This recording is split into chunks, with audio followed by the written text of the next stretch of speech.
Vamos a procurar hacerlo rapidito. ¿Qué es la glomerulonefritis difusa aguda poscetocócica? ¿Qué es la glomerulonefritis difusa aguda poscetocócica? Es un tipo de síndrome nefrítico. ¿Pero qué es la poscetocócica? Es un padecimiento renal de origen inmunológico que afecta a los glomérulos, ¿no?, con antecedente infeccioso previo, que es la cetococia, y que da clínicamente un síndrome nefrítico agudo. Porque en el síndrome nefrítico agudo hay montones de causas, pero yo voy a hablar de la poscetocócica, que es el síndrome nefrítico agudo más frecuente en pediatría.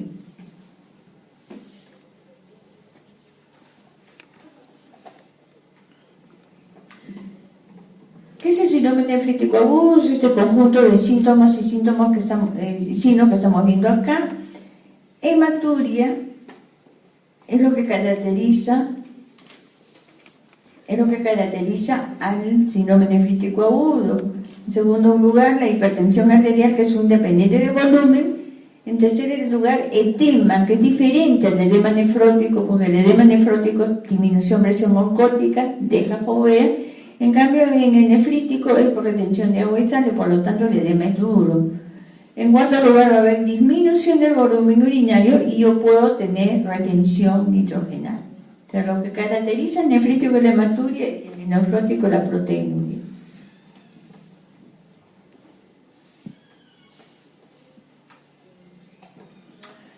¿Cuál va a ser el mecanismo patogénico por el que se produce el daño renal? Se dice que el mecanismo patogénico por el que se produce el daño renal es por complejo inmune circulante, ¿no?, similar a la enfermedad del suero agudo, es solamente un ataque, ¿sí? Y que el antígeno patógeno que actúa como el antígeno es un antígeno exógeno dado por el estreptococo beta hemolítico grupo A. Y solamente ciertos serotipos son nefritogénicos, como lo mencionamos acá abajo. Estos son los antígenos nefritogénicos, que tienen dos propiedades. Una, que el determinante antigénico es común a todas las cepas nefritogénicas y me da una inmunidad permanente o duradera. Por eso es que nosotros no tenemos un segundo ataque de glomerulonefritis por otro serotipo. Por ejemplo, es un serotipo 12 y después de un tiempo hace el serotipo 2. No hace otra glomerulonefritis porque ya creó la memoria inmunológica. Algunos casos no crean la memoria inmunológica, pues bien, y puede verse en el adulto hasta un poco más del 10%, pero en el adulto ustedes no lo han visto. Esta es una patología exclusivamente de niños. Segundo ataque de glomerulonefritis no hay. Excepcionalmente ha habido, creo que 2 o 3 artículos como una gran cosa que presentaron un segundo ataque de glomerulonefritis, ¿sí? El mecanismo por el que se produce daño renal lo tenemos en la primera parte, que dice que el antígeno nefritogénico sea un componente del estreptococo, y en segundo lugar, que la infección estreptocócica condicione una reactividad autoantigénica en el organismo de Wenck. ¿Qué con respecto al primer mecanismo? Que el antígeno nefritogénico sea un componente del estreptococo. Ha sido aislado, comprobado y demostrado por biopsia que estos determinantes, las reacciones antigénicas del estreptococo beta hemolítico son dos: simógeno o simosan, que es una proteína precursora de la eritrocitocina o beta o exotocina beta pirogénica. Ambas son proteínas catiónicas que se pegan a la membrana, a la pared glomerular, y puede condicionar adhesión de anticuerpos. Eso por una parte. En segundo lugar tenemos el receptor de derecha a izquierda, receptor de la plasmina estreptocócica asociada a la nefritis, que es una proteína relacionada a la plasmina y cuya actividad, una de las actividades principales es que tiene esta enzima, la GAPHD, que es la gliceroaldehído fosfato de hidrogenasa. ¿Y cuál es la particularidad de esta enzima? que activa el sistema de complemento a través del camino alterno, ¿no? Con respecto al segundo mecanismo lo vamos a dejar para después cuando veamos la parte del laboratorio.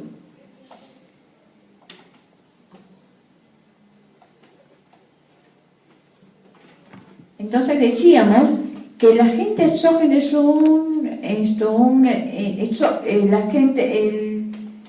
el antígeno es un antígeno exógeno dado por la infección del estreptococo beta hemolítico grupo A, que mediante una serie de pasos vamos a formar anticuerpos o complejos inmunes, elaborar complejos inmunes, elaborar anticuerpos, formar complejos inmunes, y como el órgano de día en ese riñón va a estar preferentemente localizado en la nave renal. Los complejos inmunes, a través de la disolidofosfato hidrogenasa, ¿no?, de ese determinante antigénico, activa el sistema de complemento a través de la vía alterna. C3 activado, ustedes saben que C3 activado convierte C3 convertasa. La C3 convertasa convierte a su vez C5 a C5 convertasa. La C5 convertasa actúa en forma secuencial a C6, C7, 8, C9, produciéndose complejo ataque membrana y lesión tisular, ¿sí? A su vez, C5 y C3 se subdivide en A y B. La que continúa la secuencia de activación de complemento es C3B y C5B. C3A y C5A tienen otras propiedades. Por ejemplo, la de quimiotaxia, mayor atracción de polimorfos nucleares, tiene la propiedad de una adherencia, mayor atracción de complejos inmunes, y tiene también la actividad de liberar mediadores químicos. Una de ellas es el sistema, acá lo menciono en la parte de abajo, el sistema de la bradiquinina-quinina, que potencia la respuesta inflamatoria. O sea, C9 activado reproduce inflamación tisular, ¿no? Cualquier patología que tengamos, C9 activado produce inflamación tisular. En este caso va a haber inflamación del endotelio capilar y mesangial, ¿sí? Todo esto me explicaría, porque es una consecuencia de complemento activado, pero hay algunas cosas que quedaron así medio al aire.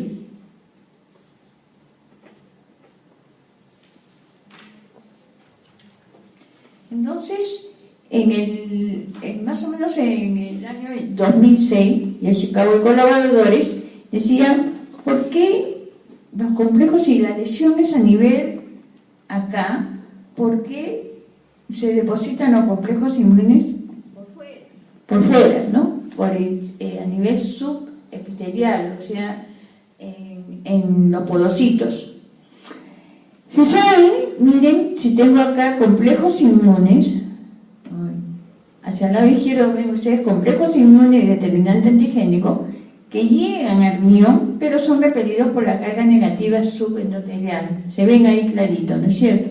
Y hacia este lado tenemos que tenemos plasminógeno, y hacia el lado intermedio tenemos procalagenasa y MMP latente. ¿Qué sucede? Que se dice que la eritrocitocina o exotocina beta tienen similaridades antigénicas, estructurales y bioquímicas con la estreptoquinasa del estreptococo grupo C. ¿Qué tiene de particular? Que activa plaminógeno-plasmina.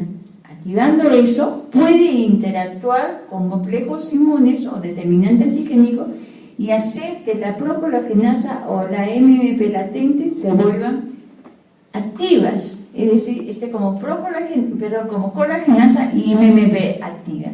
¿Eso qué de particular tiene? Que saca la carga negativa, altera las propiedades de la membrana basal glomerular y miren, dejan pasar libremente los complejos inmunes sobre el determinante antigénico a nivel subepitelial y se forman las famosas jorobas o HAMS a nivel subepitelial. A su vez, si ustedes ven, hay un esflacelamiento de los procesos podales, miren, ahí está. Ahí está, ¿no? no prende. Hay ese facelamiento y lo que hace que el diafragma hendido se altere también. Y por ahí dejan pasar la proteinuria. La hematuria es a través de esta vía y la proteinuria a través de los diafragmas hendidos. ¿Okay? A su vez, hay otro mecanismo. Se dice que el receptor de la plasmina asociado a la nefritis se une al glomérulo y provee de ciertos mecanismos para capturar a la plasmina directamente, que es activada por la estreptokinasa. Y esta captación hace que de frente la membrana basal la altere y deja pasar libremente. O sea, este es un mecanismo directo y la anterior fue un mecanismo indirecto. Y la consecuencia es que los complejos inmunes se depositan a ese nivel. Uno se preguntaba muchas veces por qué si la lesión es endotelial, ¿qué diablo hace arriba? ¿No? Y con esa teoría propuesta por este grupo de investigadores es que se llegó y hasta ahí está en este momento, ¿no?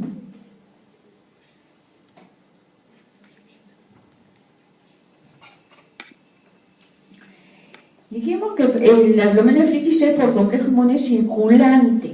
Complejo inmune circulante, una participación de la inmunidad humoral. Se sabe, sin embargo, también por estudios, de que que hay una participación de la inmunidad humoral, celular, perdón.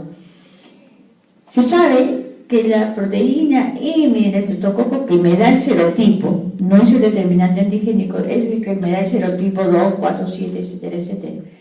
La proteína M y la eritrotoxina beta pirogénica pueden actuar como superantígeno y inducir a las células T a que se vuelvan activas y produzcan factores de crecimiento y citoquina. Entonces, estas 5 factores de crecimiento y citoquina han sido aisladas y demostradas en biopsia de pacientes con glomerulonefritis. ¿Cuáles son ellas? El factor de necrosis tumoral, la primera, que produce activación de polimorfos nucleares. Esta, a su vez, activa proteasa o elastasa. Esta elastasa, que es una enzima, tiene la propiedad de liberar radicales libres de oxígeno y potencia la respuesta inflamatoria. A su vez, aumenta la capacidad fagocítica citotóxica. En segundo lugar, el factor de necrosis tumoral interleuquina 1 beta, que induce expresión de la matriz de las células endoteliales, ¿no? Y condiciona mayor adherencia en neutrófilos, monocitos y linfocitos. En tercer lugar, la interleuquina C, ¿qué hace? Aumenta la expresión mesangial, incrementa la expresión mesangial. El factor de crecimiento transformante beta induce producción mayor de la matriz extracelular.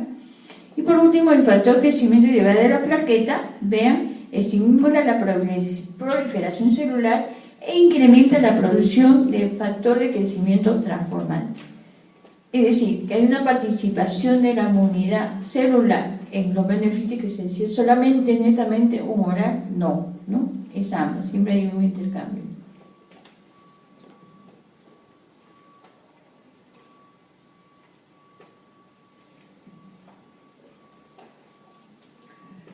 Desde el punto de vista epidemiológico es importante tener en cuenta que la glomerulonefritis postestreptocócica, la incidencia es baja en países desarrollados en los últimos 25 años. Prácticamente no lo observan porque ellos tienen erradicada la estreptocosis. Sin embargo, sigue siendo un problema de salud pública en nuestro medio, en toda Latinoamérica, en Alaska, en Caribe, ¿no? en parte de Asia y en la India, debido a que no está erradicada la estreptocosis. Y se presenta fundamentalmente en la zona donde el ingreso es pobre, o sea, hay pobreza, hay hacinamiento y por lo tanto esto va a haber mayor epidemia de estreptococia. El riesgo de la frecuencia mayor, de presentar la glomerulonefritis postestreptocócica es en la etapa donde puede haber un contagio, una epidemia, ¿no? Contagio de la estreptococia, y eso en los escolares, en los que están yendo al colegio, y con un rango de 2 a 12 años. En adultos es raro, vuelvo a repetirle, ¿no? Se reporta que se puede presentar hasta un 10% en mayores de 40 años. Yo digo aquel que no formó la memoria inmunológica como señalamos inicialmente, ¿sí? El riesgo de hacer una glomerulonefritis es 15%, si de 100 niños que hacen una estreptococcus al serotipo 12, no todos van a hacer glomerulonefritis. Crea la memoria inmunológica, pero no todos van a tener la mala suerte de hacer glomerulonefritis. Un 15% lo hace con un rango de 8 a 31%, ¿sí? Pero sí pueden hacer formas subclínicas, que lo vamos a ver en el número 6. La forma de presentación es esporádica y epidémica. En nuestros medios es esporádica, no tenemos epidemia, menos mal. Pero la forma epidémica se presenta en países cálidos, donde el clima es bastante caluroso, tipo Maracaibo, tipo Centroamérica, y se presenta cada 5 a 6 años. El motivo por qué hay una alza del incremento de la glomerulonefritis no se sabe hasta ahora. Y bueno, el punto 5 es importante, que vuelvo a repetir. La incidencia de una correlación positiva en el sitio donde la glomerulonefritis está incrementada, en esos sitios también está incrementada la malnutrición, la anemia y la parasitosis. Todo ello relacionado a la cinosis, a la pobre higiene, la falta de agua y de sal, ¿no es cierto? Y para mí lo más importante es el número 6. El número 6 dice, la variedad subclínica es mucho más frecuente que la variedad clínica. Es decir, mientras uno hace el síndrome florido, 4 a 5 hace solamente hematología microscópica, no se hinchan y no lo traen a la consulta. Sí, entonces, cuando yo tengo un paciente que viene a la consulta, le tengo que preguntar a la madre si es que tiene otros hermanitos, si tiene vecinos, y decirle a la señora, traiga un examen de orina de sus niñitos, decirle a su vecina que le lleve a un centro de salud para que se haga un examen de orina y mandarle una esquela al colegio a la profesora para que los niños de ese salón se hagan todito un despistaje con un examen de orina. Porque le vuelvo a repetir, la forma microscópica es media peligrosa, 4 o 5% es la forma subclínica.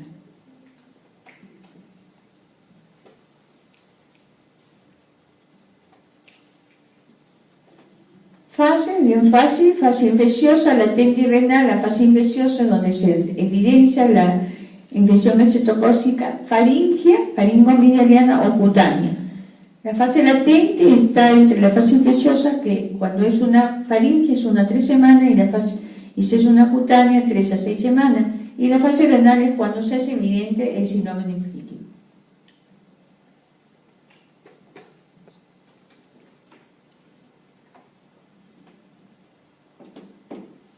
Si yo hiciera una biopsia renal, no se hace biopsia renal de rutina, ¿no? Porque la patología está bastante estudiada, solamente están estudiando en la parte donde hemos mencionado inicialmente en la cuanto a patogénesis, ¿no? Hay grupos de investigadores donde solamente se dedican a estudiar esta patología, ¿no? Entonces, ¿qué encontramos en la microscopía de luz si yo hiciera una biopsia renal? Lo que hemos dicho en la fisiopatología, ¿no? Que va a haber una proliferación de neurotelos capilares y mesangial difusa con o sin polimorfos nucleares, ¿no? A la microscopía de luz, porque el sistema de complemento me hizo esto, ¿sí? A la inmunofluorescencia va a haber depósitos fundamentalmente, lo que me está dando el patrón por complejo inmune fundamentalmente de IgG y C3, y es granular, que significa complejo inmune. Cuando es lineal no es complejo inmune. En asa y mesangio. Y la microscopía electrónica va a haber depósitos densos subepiteliales, ¿no? Que es lo que decíamos en antes, ¿por qué los complejos inmunes se depositan a nivel subendotelial sino la lesión endotelial? ¿Se acuerdan? ¿No? Entonces eso sí ya se ha aclarado.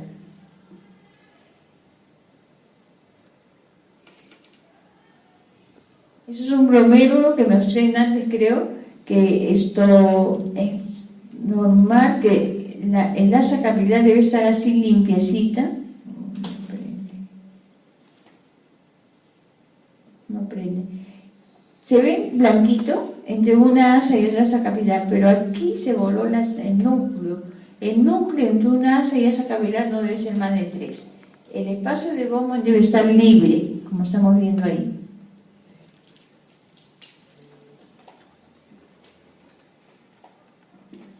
Miren la diferencia en una proliferativa, en la cual el número de celularidad está incrementada totalmente, el lumen capilar está cerrado y el espacio de Bowman también está prácticamente ausente, ¿no? El número, o sea, la celularidad está incrementada, hay expansión mesangial, lumen capilar cerrado.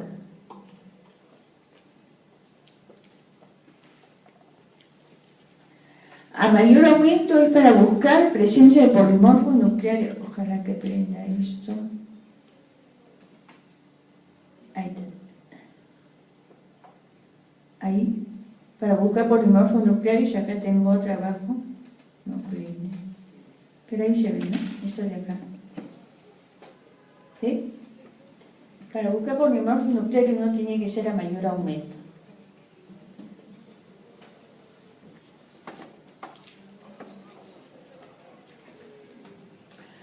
A la inmunofluorescencia lo que uno encuentra es así, es el glomérulo totalmente tomado, positivo, a C3 creo que era, si mal no recuerdo, y se ven como granulitos, dibujando todas las asas capilares, y también se ve interiormente como una arborización.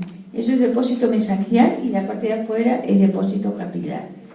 Y hacia la derecha tenemos la microscopía electrónica, que es lo negrito que están viendo con flechas son las jorobas o HAM depositado a nivel subepitelial. Y creo que acá hay un mayor aumento. Sí. ¿Ya? Para que vean el endotelio que está acá. No prende. La membrana basal. Y estas son las jorobas. Los negritos son las jorobas, esta es la membrana basal y este es el endotelio. Acá está el endotelio.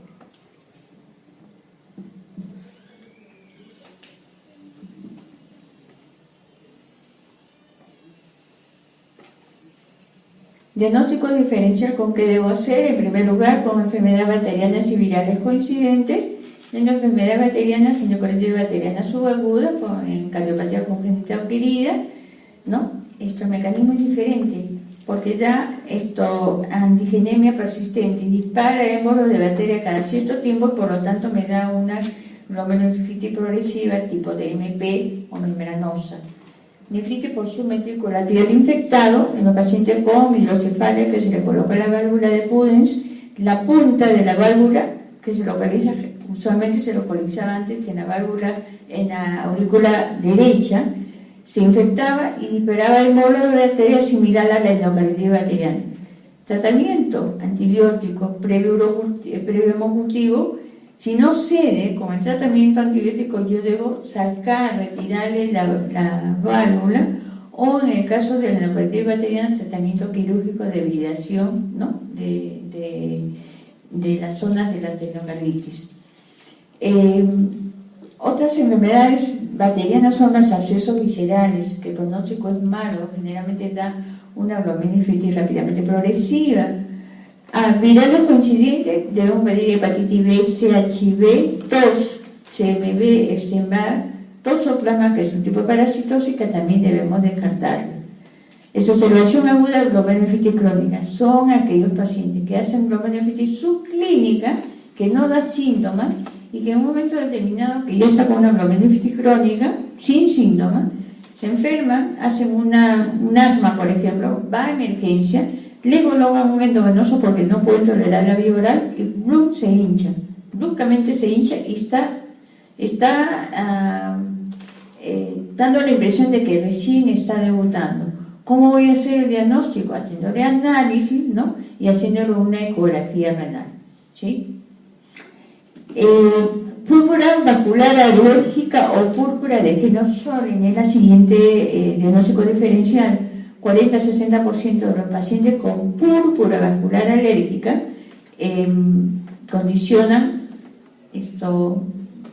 es nefropatía secundaria de la púrpura, no se olviden.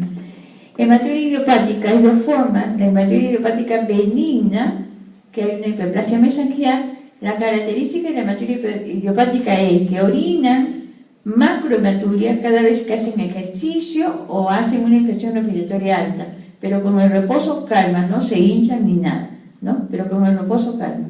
Si yo le hago una biopsia sale hiperplasia mesangial, pero si me sale en biopsia IgA, o sea, enfermedad de Berger o mesangiopatía por IgA, el pronóstico no es bueno porque es progresiva. La siguiente, nefritis familiar, que también hay dos formas. La nefritis familiar benigna, que se dice entre comillas, que es la enfermedad de asa delgada, pero que actualmente se sabe hasta que hasta un 16% puede evolucionar lentamente a la IRC. Y la otra, la nefritis familiar por enfermedad de Alport, síndrome de Alport, que el pronóstico es malo porque las tres formas clínicas van a la IRC. Y por último, el síndrome hemolítico, que es la primera causa de insuficiencia renal aguda intrínseca, o sea, establecida, no es prerrenal ni postrenal, sino es renal intrínseca, ¿no? Y que puede dar un cuadro de un síndrome nefrítico, puede haber edema, hematuria, ¿no? Pero la clínica es la que manda, ¿no? Va a haber esto, las tres triadas que ya la deben haber dicho, y tengo que poner dentro del diagnóstico diferencial.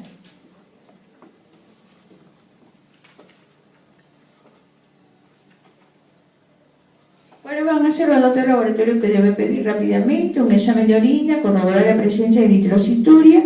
La proteinuria es leve o moderada. Yo puedo tener una proteinuria alta hasta en menos del 1% de los pacientes que hacen una glomerulonefritis rápidamente progresiva, ¿no?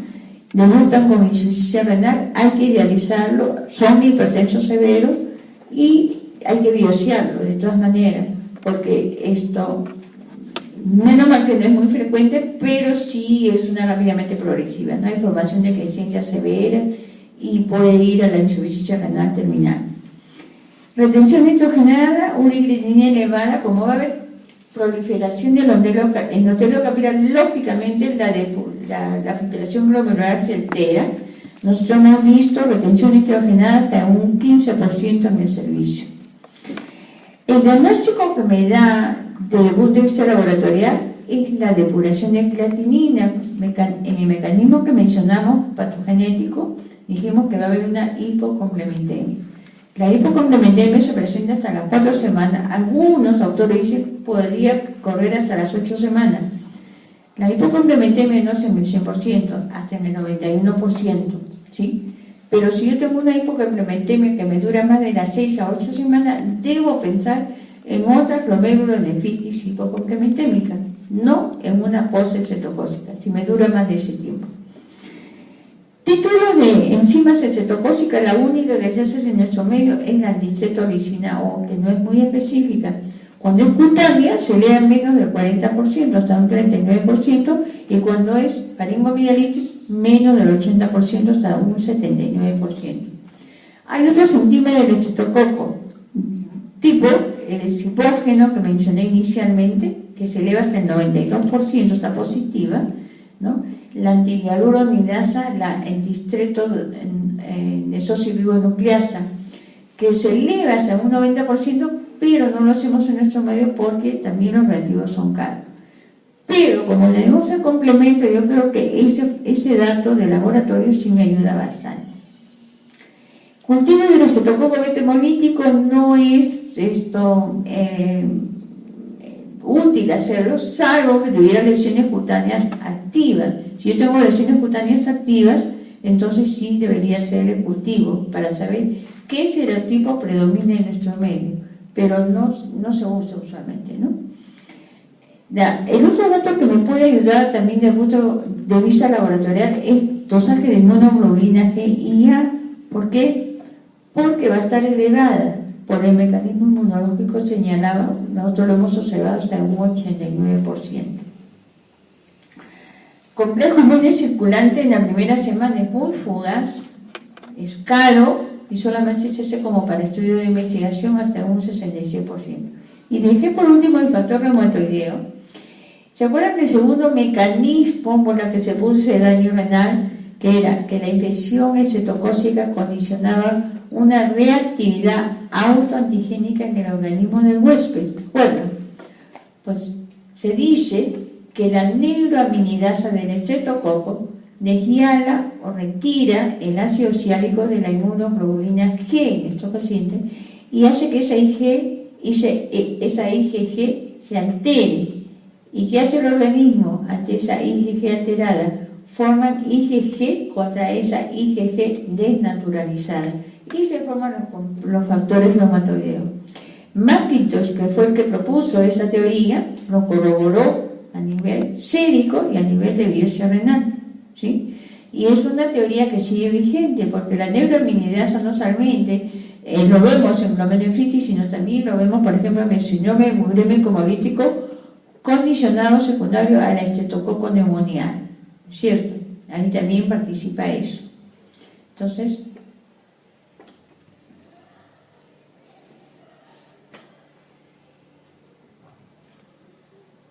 tratamiento es puramente sintomático porque fue un mecanismo inmunológico y por lo tanto yo debo dejar que se autolimite solo, ¿no?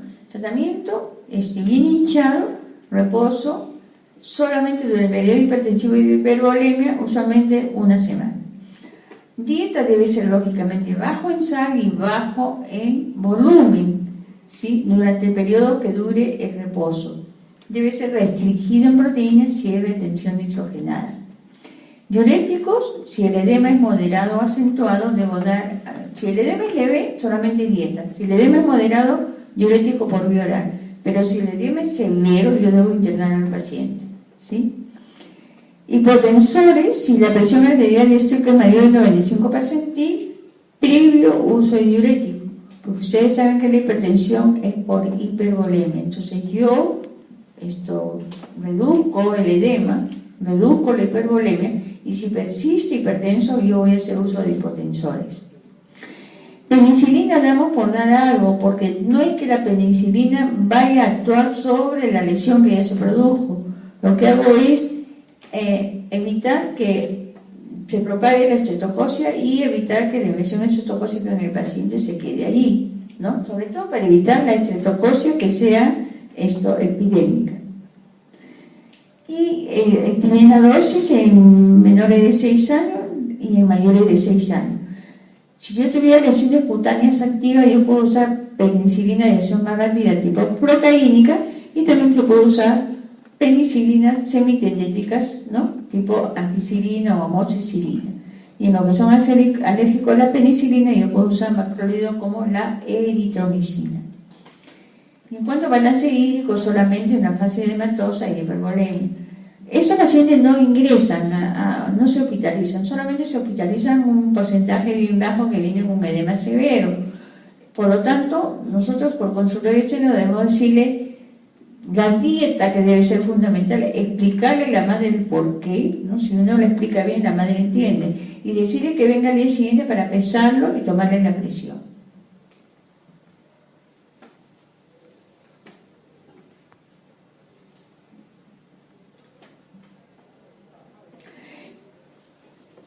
Esta es una pauta terapéutica que yo no lo he borrado porque me pareció bastante útil. Nada más que la presión arterial, digo acá, diastólica mayor a 99. Ustedes saben que la hipertensión arterial severa es 95 percentil más 25 milímetros de mercurio. Disculpe que yo no lo he modificado. Cuando yo tengo una hipertensión arterial severa con signo de encefalopatía hipertensiva, ¿qué debo hacer? Infusión de nitroprusiato de sodio. Ustedes saben que una hipertensión severa puede condicionar ICC, ¿sí? Y por lo tanto, también debo usar furosemida para bajarle el edema excesivo que tiene el paciente. Dosis 5 a 10 miligramos y repetimos 4 horas más tarde, puede ser 2 horas previas, ¿no? No necesariamente 4 horas. Pero si con 2 dosis yo no tengo diuresis, entonces yo no insisto más, tengo que dializar al paciente. Vuelvo a repetir, la insuficiencia cardíaca no se trata con digitálicos, sino con diuréticos, porque es una ICC de tipo derecha, por exceso de volumen. Si la diastólica está en el 95% y no está muy severo, y no hay síntoma de encefalopatía hipertensiva o insuficiencia cardíaca, furosemida vía oral 5 a 10 por kilo, y vamos valorando a las 6 horas, ¿no? En consultorio general le decimos que esté afuera y lo pesamos después de 2 o 3 horas y ya tuvo diuresis. Si hay respuesta, aumento la dosis siguiente, ¿no? Si la diastólica es prehipertenso 90-95, no hay síntoma, furosemida vía oral 5 por kilo, y vamos valorando cada 6 horas, ¿sí? Si es que ya hay respuesta diurética y lo he mejorado notablemente, omito la dosis siguiente.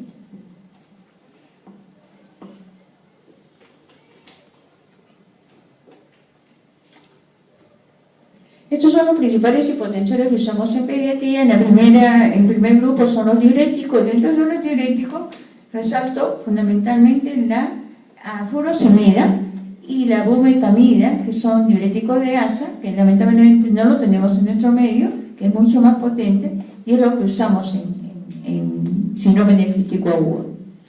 En el segundo grupo están los vasodilatadores, que lo debo usar en una crisis hipertensiva. ¿Qué tenemos en nuestro medio? El nitrocruciato de sodio, que lo tenemos ahí abajo, ahí tiene la dosis, 1 a 2 microgramos por kilo minuto, y dosis máxima hasta 8.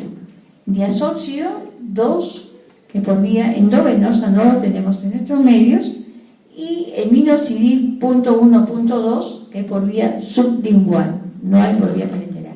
Lo que tenemos por vía parenteral es la nicardipina, que no lo he puesto acá todavía. La dosis es muy buena, no se necesita como el minoxidil, el nitrocruciato, que uno tiene que controlarlo con una infusión en cuidados intensivos. La nicardipina yo voy a dar hasta 3 microgramos por kilo minuto, muy parecido a la dosis del nitrocruciato, y lo vamos evaluando. Es lo que se usa actualmente, es una droga bastante cara todavía y no lo podemos tener en nuestro medio.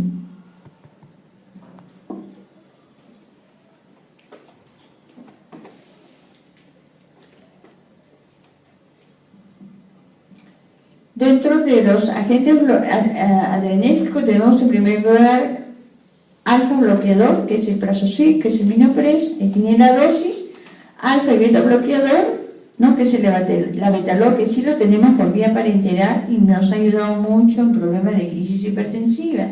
Tiene la dosis por vía endovenosa y por vía oral, ¿no? Tenemos beta bloqueador, que es el propanolol y el atenolol, ¿no? Alfa agoniza central, clonidina y metildopa. La clonidina, que es el cataplexam, nos ha sacado de mucho apuro, sobre todo en cuidados intensivos, cuando no había en las otras drogas. Lo malo de la clonidina, que es el cataplexam, es que hay que tener mucho cuidado y usar concomitantemente con otras drogas hipotensoras, porque puede haber rebote, ¿sí? Dentro de los antagonistas del calcio tenemos la nifedipina, ya le mencioné antes. La nicardipina, no está mencionado acá, está la amlodipina, que también ya está aprobado su uso en pediatría, ¿no? Y tienen ustedes la dosis ahí. Inhibidores de la enzima convertidora de angiotensina, lo aprobado en pediatría, son esta captopril y talapil, lisinopril. Y por último, dentro de los ARA está el losartán, ¿no?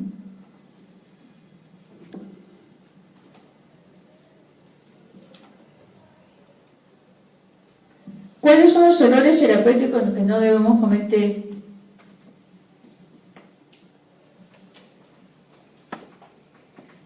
Administración de sodio.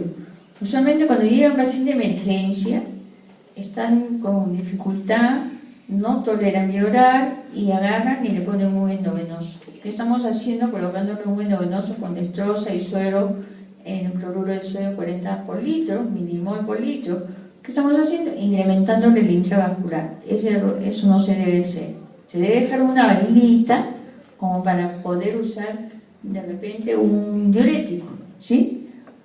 Transfusión sanguínea no, hace una anemia dilucional porque hay una hemodilución, el intravascular es incrementado, hay una hemodilución y con 26 de hematocrito le están transfundiendo. Eso tampoco no se debe hacer, ¿sí? Porque ¿qué estamos haciendo? Incrementando el intravascular. Administración de digitálico no, y el SPG, que la ICC, que es de tipo derecha, se trata con diurético. Los corticoides no hay razón de dar. Abuso de diurético no, si con 2 dosis yo no tengo respuesta diurética, yo le tengo que comenzar tratamiento dialítico. Sondeo vesical para exactamente medir esto. La diuresis no es buena porque lo que estamos haciendo por ahí iatrogénicamente meterle una infección urinaria. Antibiótico a largo plazo tampoco, a diferencia de la fiebre reumática que sí yo debo dar profilaxis de penicilina. En GNDAPE no doy, ¿por qué? Porque no hay un segundo ataque de glomerulonefritis, no se olviden de ese dato. Es rarísimo, ustedes en adultos no han visto glomerulonefritis poscetogócica, ¿no es cierto? ¿Sí? ¿Por qué? Porque es excepcional, porque dejó memoria inmunológica, ¿no? Dejó de memoria inmunológica y por lo tanto un segundo ataque no se describe. Creo que ha habido solamente 2 reportes. Antibiótico a largo plazo tampoco, y reposo innecesario tampoco.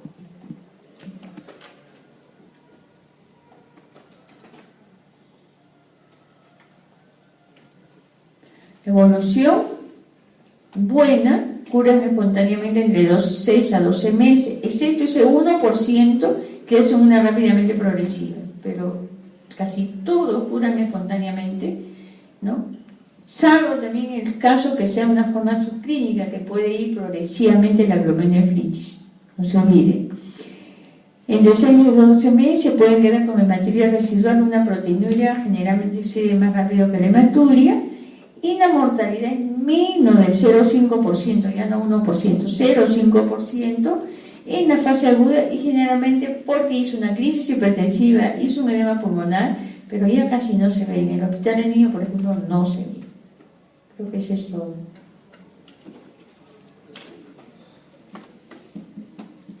Sí.